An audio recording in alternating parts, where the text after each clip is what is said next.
Hello and welcome to the webinar. I'm Lynda Braksiek and I lead the Knowledge Management Research Area here at APQC. And today I want to talk about something that's important and pivotal to the ongoing success of all organizations, change management. You might be thinking, why is managing change effectively so important? Well, our research consistently shows that change management remains the top skill set knowledge management professionals prioritize year after year. And in APQC's KM maturity model, change management is one of 12 essential focus areas for expanding your organization's knowledge capabilities. It's just as critical as addressing knowledge loss through effective transfer and lessons learned, breaking down silos with communities of practice, or boosting productivity with AI and automation. Now, with AI transforming how organizations operate, make decisions, and deliver value, the need for change management is more urgent than ever. As Peter Drucker wisely said, the greatest danger in times of turbulence is not the turbulence, it is to act with yesterday's logic. So this is a call to action. We must rethink legacy processes, embrace digital transformation and automation, and retrain leadership mindsets. And change management is the bridge. It can help organizations evolve culture, workflows, and governance to adopt AI responsibly and effectively. So let's explore practical, research-based change management practices that truly make a difference. Let's start with a clear definition. APQC defines change management as the application of a structured process or set of approaches to help individuals, teams, or entire organizations transition to a desired future state. In simpler terms, it's about intentionally guiding the people side of change, which is often the most complex. There's both an art and a science to doing it well. And the art involves navigating organizational dynamics, understanding business context, and developing critical skills like leadership, influencing, agility, and a willingness to experiment. The science is grounded in proven methodologies, tools, and frameworks that structure and support the process of transitioning to a new way of working. Whenever people are involved, complexity increases. That's why successful change management requires both the art and the science to move organizations forward with clarity, empathy, and effectiveness. Now let's start with the art of change.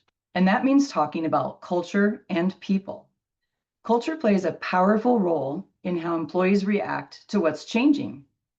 There's often a gap between the culture leadership talks about and the culture employees actually experience day to day.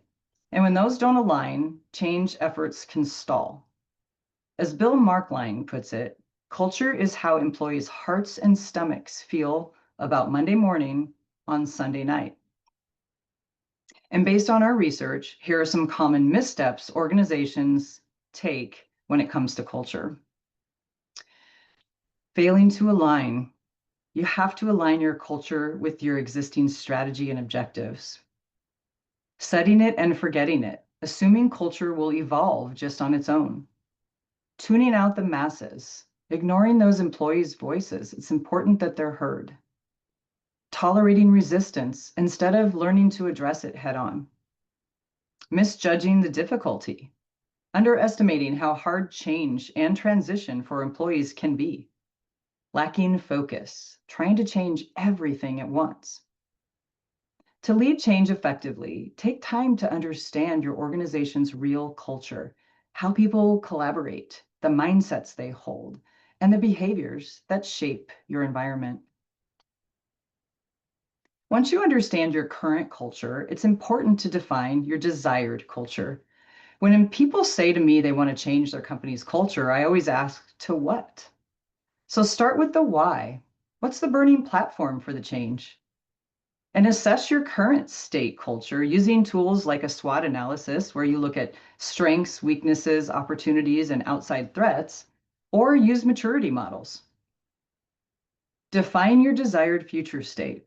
What do you want work to look like? How do you want people to interact and behave?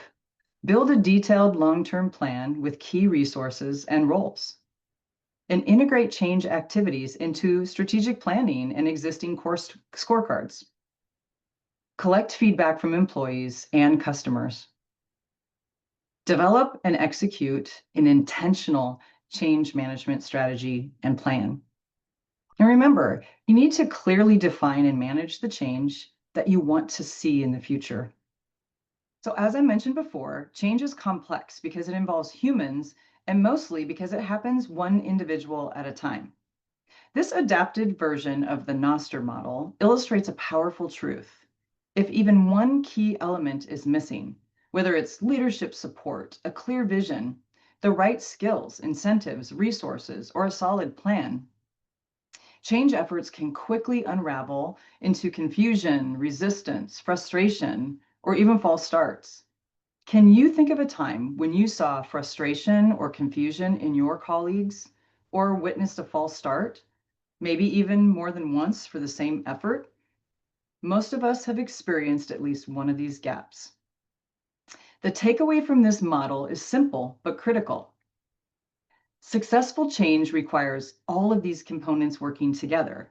Leave one out, and the whole effort can fall apart.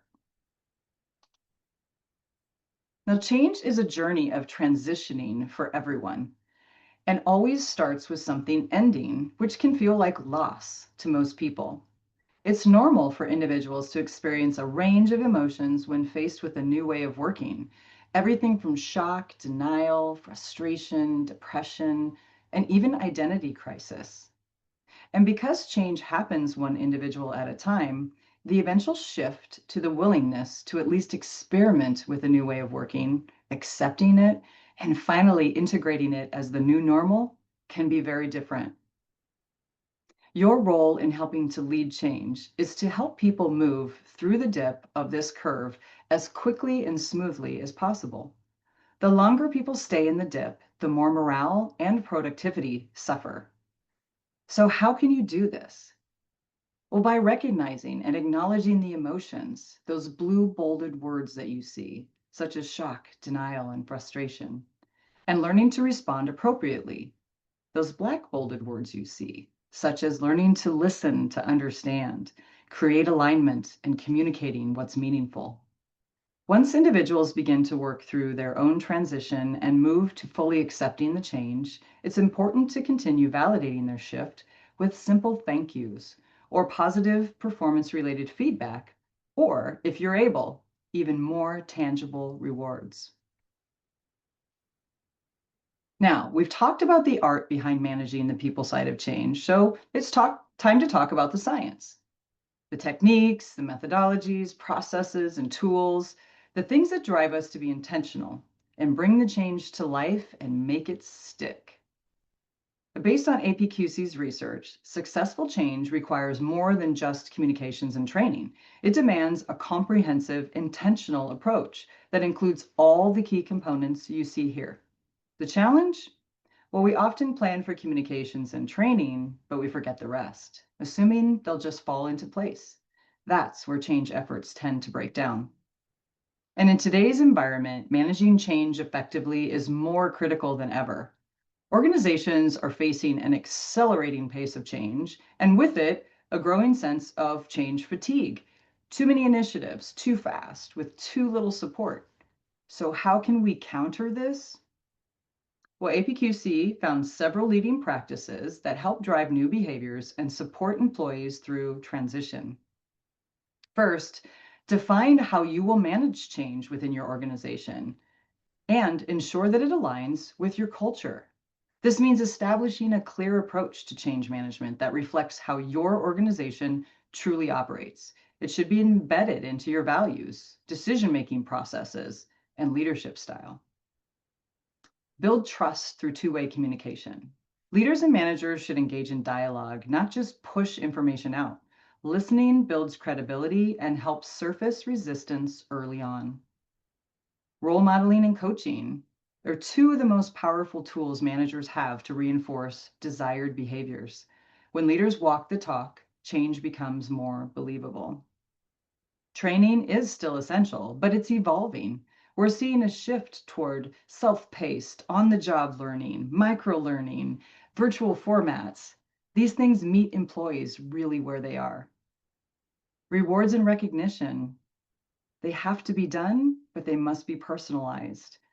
Ask employees how they prefer to be recognized, because one size doesn't always fit all. Ongoing monitoring and assessment are key. Measuring the change and incorporating desired behaviors into performance reviews helps reinforce change and ensure it sticks and continues to evolve. Overall, the message here is to be intentional. And when all these components are understood and in place, your chances of successful, lasting change increase dramatically. Now, from a process perspective, we think about change in terms of 4 key phases as well. Very simply put, plan it, design it, implement it, and sustain it. And there are many change management methodologies available: ADKAR, Cotter, William Bridges, McKenzie, and others. And each offers valuable guidance. So whether you're using one of these approaches I mentioned or a homegrown approach, the practices we're discussing today are designed to be flexible and applicable across the board. This 4-phase structure of plan, design, implement, and sustain can be applied to any type of change initiative as well, including your KM strategy development or knowledge capability implementations like communities of practice, lessons learned, or content management. But it's also good for big technology rollouts, including things like AI and automation, or organizational transformations, mergers and acquisitions, project-based change, and process improvement efforts.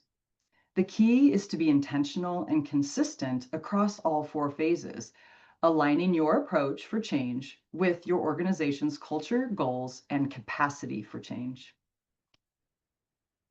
Now let's talk about leadership roles in change, because successful change doesn't happen without active and visible support from both senior leaders and middle and first-line managers. Senior leaders set the tone, and their role is to clearly communicate what is changing and why it matters, model the change through their own behaviors and decisions, and help employees understand how they can personally change or engage with the change. And importantly, they need to monitor engagement, keeping a pulse on how staff are responding and adjusting. Now, your middle and first line managers, meanwhile, are the bridge between the strategy and the execution. They help reinforce what's changing at the team level. They can explain the impact and benefits of the change in a practical, relatable way. They provide feedback loops, so surfacing concerns and insights from the frontline employees. And like senior leaders, they must also model the change to build credibility and trust. Together, these roles create a unified leadership front that helps employees feel informed, supported, and motivated to adopt new behaviors.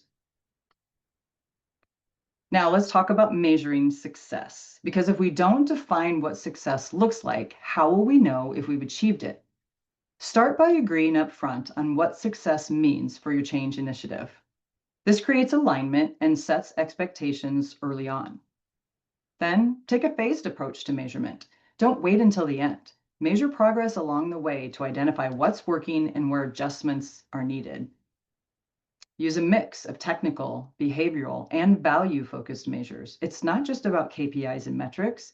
It's also about how people are behaving and whether the change is delivering real and expected value.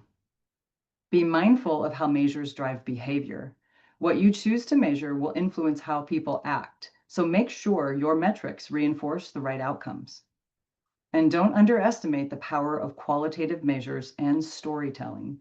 Anecdotes, employee feedback, and success stories can be just as impactful as numbers, especially when communicating with leadership. And finally, package your measures in a way that resonates with leaders. Tailor your reporting to their priorities, whether that's strategic impact, operational efficiency, or perhaps employee engagement. Measuring success isn't just about tracking, it's about learning, adapting, and reinforcing the change so it sticks and employees transition smoothly. Now, as we wrap up, let's shift into action. This slide is your call to action, a set of practical steps you can take to lead change more effectively in your organization. Again, start by truly understanding your culture, not just the one leadership talks about, but the one employees experience every day. As the quote reminds us, these two cultures don't always align, and that disconnect can derail even the best change efforts. Leverage your sponsors, partners, and champions, the people who get it and can help amplify your message and build momentum. And don't forget storytelling as a powerful tool. Use it to connect emotionally, share successes, and make change relatable. Develop your listening and coaching skills because change is personal and people need to feel heard and supported. Don't forget to manage the transition curve. People move through change at different speeds, and it's our job to guide them through it. Embed new practices, learn what doesn't work, and celebrate success. Even small wins matter. And of course, measure. We all need to continuously show value to sustain support and investment. And finally, leverage what you already have. Your communities of practice, onboarding programs, communication channels, digital tools, intranet sites, AI, search. These are all powerful enablers of change when used intentionally. And change is constant now, but it's also an opportunity to build stronger, more resilient organizations. So let's lead it with purpose, empathy, and be intentional. Thank you for joining me today. To learn more, connect with us through one of these channels. And you can access additional links in our resource library for more research, tools, and guidance like what I talked about today on the topic of managing change.